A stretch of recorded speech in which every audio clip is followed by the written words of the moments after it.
ბოლნისის მუზეუმში პროექტის დროის კვანძები, ფარგლებში აზერბაიჯანის სახალხო არტისტის, ცნობილი გრაფიკოსის, პროფესორის არიფ ჰუსეინოვის ნამუშევრების გამოფენა გაიხსნა. პროექტი აზერბაიჯანისა და საქართველოს კულტურის სამინისტროების მხარდაჭერით და აზერბაიჯანის ხალიჩების ეროვნული მუზეუმისა და საქართველოს ეროვნული მუზეუმის თანამშრომლობით მოეწყო. ღონისძიებას ესწრებოდნენ კულტურის სამინისტროს, აზერბაიჯანის საელჩოს და ადგილობრივი ხელისუფლების წარმომადგენლები. გამოფენა პროექტის დროის კვანძების ფარგლებში 5 დეკემბრამდე გაგრძელდება. აღნიშნული პროექტი და გამოფენა ორ ქვეყანას შორის კეთილმეზობლური ურთიერთობების დადასტურება და კარგი თანამშრომლობის შედეგია. იმედს გამოთქვაო, რომ უფრო ხშირად გვექნება მსგავსი კულტურული ღონისძიებები ჩვენი ერების კიდევ უფრო დასაახლებლად და დასაკავშირებლად ერთმანეთთან. გამოფენაზე წარმოდგენილი 2024-2025 წლებში მხატვრის მიერ შერეული ტექნიკით ტილოზე შესრულებული 12 გრაფიკული ნამუშევრის სერია, რომელიც საინტერესო სიუჟეტური ხაზებით გამოირჩევა, წარმოაჩენს მხატვრის სიყვარულსა და ერთგულებას ეროვნული წეს-ჩვეულებებისადმი. ეს ჩემი ბოლო ნამუშევარია. ხალიჩის ქსოვის პროცესი, როგორც კი მთავრდება, ამოვლენას ყოველთვის აღნიშნავენ.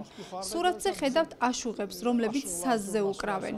მსოფლიოს სხვადასხვა ქვეყანაში მქონდა გამოფენები. საქართველოში ეს ჩემი პირველი გამოფენაა. ასევე სასიხარულო, რომ გამოფენა აქ ბოლნისის მუზეუმშია, რადგან აზერბაიჯანელები აქ კომპაქტურად ცხოვრობენ. მიუხედავად იმისა, რომ დედაქალაქიდან შორსა, აქ შესანიშნავი გარემოა. დიდი დარბაზი გამომიყვეს. ასეთ პირობებს არ ველოდი, გაოცებული ვარ და მიხარია.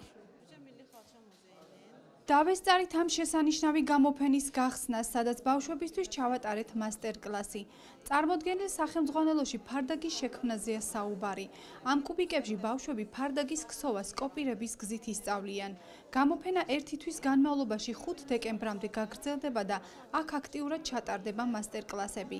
ფარდაგი შედგება რამდენიმე ფერის პატარა თანაბარი ზომის ზოლებისგან. აღსანიშნავია, რომ პროექტის ფარგლებში მსოფლიოში პირველი ხალიჩების მუზეუმთან გაფორმდა მემორანდუმი.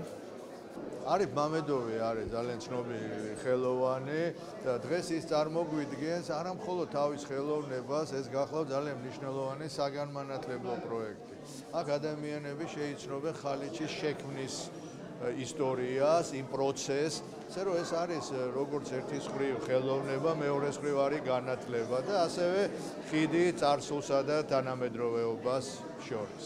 საგამოფენო სივრცეში აზერბაიჯანის ხალიჩების სახელმწიფო მუზეუმის საბავშვო განყოფილების თანამშრომლებმა სტუმრებისთვის მასტერკლასი როგორი იქმნება ხალიჩა ჩაატარეს.